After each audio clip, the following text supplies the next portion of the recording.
हमको केवल इस दोनों से पाथ देखना है इस पॉइंट पर, तो ये पाथ और ये पाथ भी इक्वल है, तो net path difference interfering wave में कितना हो गया? 0। पाथ डिफरेंस 0 या फेज डिफरेंस 0, तो उसको कहते हैं सेंट्रल मैक्सिमा। अब इससे ऊपर जैसे जैसे आप जाओ, यहां पर का इंटेंसिटी कितना है? 4I0। यहां ध्यान दो, यहां पर का इंटेंसिटी कितना है? 4I0। जैसे जैसे आप यहां से ऊपर जाओगे तो इंटेंसिटी धीरे धीरे घटेगा, और जब इसके बीच में यहां पहुंचोगे तो इंटेंसिटी 0 हो जाएगा। उसके बाद फिर से इंटेंसिटी बढ़ना शुरू होगा और यहां पर इंटेंसिटी फिर से 4I0 हो जाएगा। इसको कहेंगे first order maxima. First order maxima पर पाथ डिफरेंस कितना होगा? लैम्डा। फेज डिफरेंस कितना होगा? 2 पाई, क्योंकि phase difference 2 pi is equal to path difference lambda होता है। यहां पर पाथ डिफरेंस लैम्डा होगा। यहां पर इसको क्या कहेंगे? Second order maxima. Path difference कितना लिखेंगे? 2 लैम्डा। फेज डिफरेंस नहीं लिख रहे हैं, अंडरस्टूड है। कितना होगा? 4 लैम्डा होगा। इससे नीचे आओगे तो बिल्कुल वैसा 4 पाई, इससे नीचे आओगे तो बिल्कुल वैसा ही पैटर्न। इसको हम लोग क्या कहेंगे? इसको भी कहेंगे first order maxima. Central maxima के ऊपर और नीचे दोनों तरफ होता है first order maxima. Path difference कितना होगा? माइनस लेमडा नहीं कहेंगे। डिफरेंस जब भी कहा जाए तो पॉजिटिव में कहा जाता है। इसमें और इसमें अंतर क्या है कि इधर का जो लेंथ है वो ज्यादा है और इधर का लेंथ कम है, और डिफरेंस कितना है? लेमडा। लेकिन इस वाले पॉइंट पर इधर का लेंथ ज्यादा है और इधर का लेंथ कम है, केवल फर्क कितना है। इसको कहेंगे second order maxima, third order maxima. दो कंसेक्यूटिव मैक्सिमा के बीच के डिस्टेंस को फ्रिंज विड्थ कहते हैं, या दो कंसेक्यूटिव मिनिमा, ये भी मिनिमा होगा और ये भी मिनिमा होगा। ये जो पॉइंट है इसका इंटेंसिटी कितना होगा? 0। इसको क्या कहेंगे? First order minima. Path difference कितना होगा? λ/2। इसको भी क्या कहेंगे? First order minima.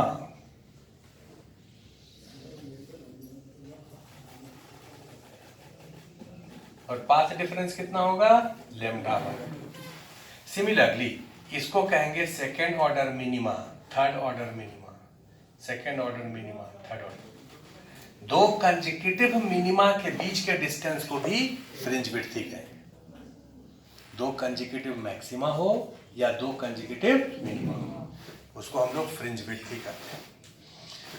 तो कहोगे कि सर इसके बिल्कुल बीच में कैसे हो गया? इसको जरा समझा दीजिए। तो समझाते हैं, पहले इसको जरा देख लो।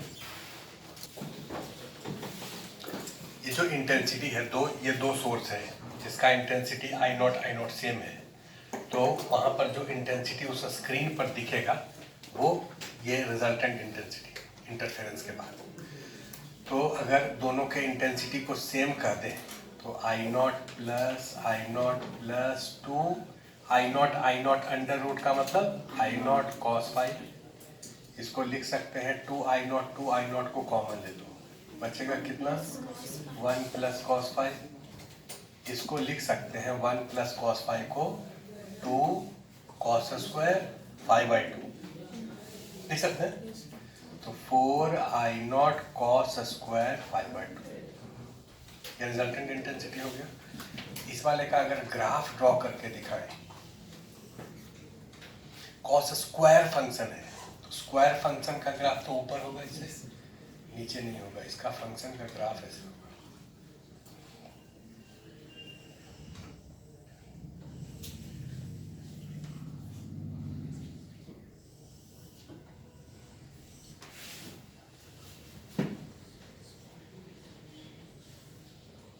अभी समझना, केवल लिखना मत, क्योंकि एक बार समझ लोगे तो फिर पूछने का जरूरत हमारे समझ से नहीं पड़ना चाहिए।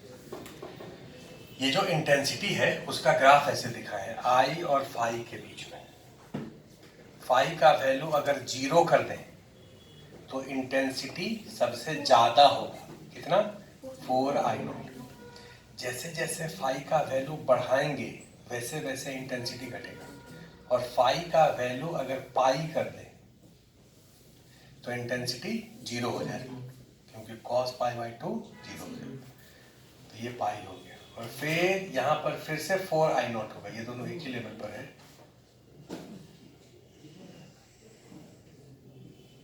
ये कितने पर 2 पाई, ये कितना 3 पाई, ये कितना 4 पाई। तो 0 से 2 पाई जब फेज चेंज करेगा तो इंटेंसिटी 4 I0 से घटते हुए 0 होगा, फिर से 4 I0। इस वाले पॉइंट पर फेज डिफरेंस कितना है 0, क्योंकि पाथ डिफरेंस कितना है 0। जैसे जैसे आप यहां से आगे जाएंगे वैसे वैसे पाथ डिफरेंस चेंज होगा, मतलब फेज डिफरेंस चेंज होगा। और जब फेज डिफरेंस यहां पर पाई हो जाएगा, पाई, तो इंटेंसिटी कितना हो जाएगा 0।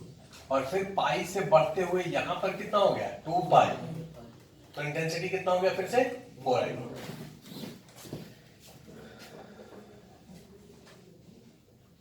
यहां से यहां तक, यहां से यहां, जैसे तुम पूछ रहे हो कि सर ये लेमडा 2 लेमडा लिख दी, ये तो डिस्टेंस हम इस स्क्रीन पर देख रहे हैं। स्क्रीन पर यहां से यहां तक का जो डिस्टेंस है उसको क्या कहेंगे, फ्रिंज विड्थ कहेंगे। अब हम कहें कि यहां पर ये जो पॉइंट है, इस पॉइंट पर यहां से वेव आया और यहां से लाइट वेव आया, दोनों यहां पर इंटरफेयर हुआ, तो ये वाला पाथ लेंथ कम है, ये पाथ लेंथ ज्यादा है, दोनों के बीच में अंतर निकालें तो यहां से परपेंडिकुलर इस पर डालेंगे, ये लेंथ कितने के बराबर होगा, लैम्डा के बराबर। तो दोनों इंटरफेयरिंग वेव के बीच में यहां पर पाथ डिफरेंस कितना है, लैम्डा। बात समझ आया? यहां पर पाथ डिफरेंस कितना होगा, फर्स्ट मिनिमा पर लैम्डा बाई 2, फर्स्ट मिनिमा पर फेज डिफरेंस कितना होगा पाई, पाथ डिफरेंस कितना होगा लैम्डा बाई 2। उसी तरह से अगर इस मिनिमा पर लिखेंगे तब भी लैम्डा बाई 2, लेकिन ये ज्यादा होगा और ये कम होगा।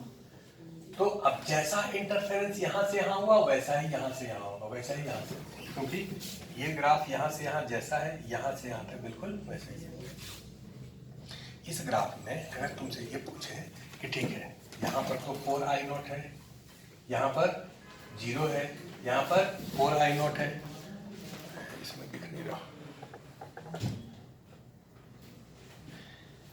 यहाँ पर 4 I0 है, तो 4 I0 से धीरे धीरे घटा, 4 I0 से कितना हुआ 3 I0, 2 I0, I0, 0, फिर I0, 2 I0, स्टेप में नहीं, कॉन्टिन्यूअसली, ये कॉन्टिन्यूअस फंक्शन है, स्टेप फंक्शन थोड़ा है। यहाँ से 4 I0 से घटते घटते 3 I0 हुआ, फिर 2 I0 हुआ, यहाँ पर 2 I0 हुआ। आप ध्यान से देखिए, ये वाला जो ग्राफ है वो ऐसे है, यहाँ से यहाँ तक जैसा ग्राफ है, इसी को अगर उल्टा कर दो तो यहाँ से यहाँ तक का ग्राफ हो जाएगा। यहाँ से यहाँ तक जैसे चेंज किया है, यहाँ से यहाँ तक कैसे चेंज किया है, इसी को उल्टा कर दीजिए। ये ऐसे है ना जी, कटोरा की तरह, ऐसे इसी को ऐसे उलट करके ऐसे रख दो तो यहाँ हो जाएगा, फिर यहाँ हो जाएगा, फिर यहाँ हो जाएगा। ये 2 I0 इंटेंसिटी यहाँ पर होता है। इससे ऊपर इधर कितना होगा 3 I0, इससे नीचे इधर कितना होगा I0।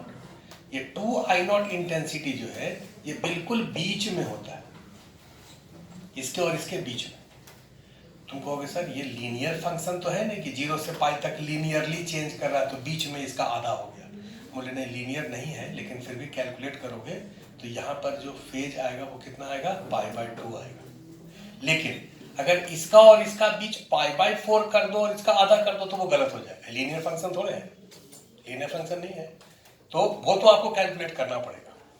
जैसे अगर तुमसे पूछे कि सेंट्रल मैक्सिमा से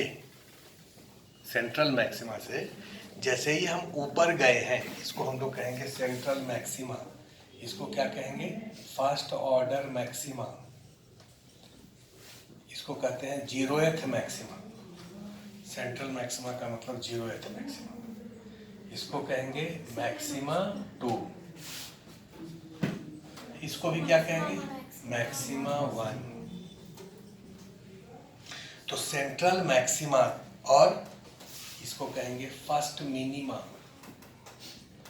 सेंट्रल मैक्सिमा और फर्स्ट मिनिमा के बीच में जो 2I0 इंटेंसिटी है वहां पर फेज डिफरेंस कितना होगा?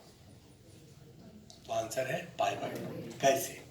तो कहोगे कैलकुलेट करके दिखाएंगे। ये डायग्राम को ड्रॉ करो, इसको कैलकुलेट करके दिखाओ।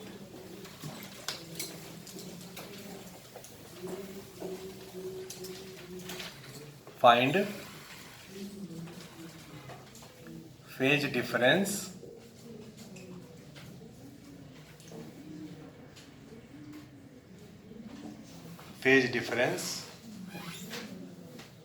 on a screen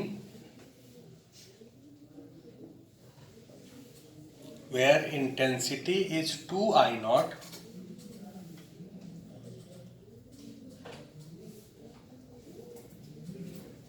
comma 3I0 comma I0 between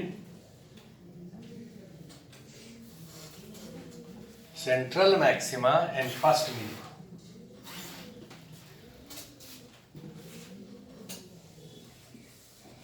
central maxima and first minima, ये बात हमको बताने दो। यहाँ देखो, इस पूरे चैप्टर में 2 ही 3 फार्मूला है जो कि आपको याद रखना है। इसमें पहला फार्मूला है इंटेंसिटी का।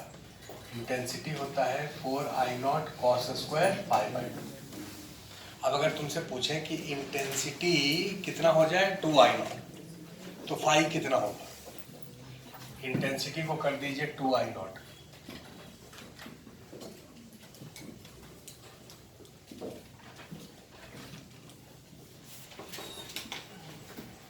होगा ना जी।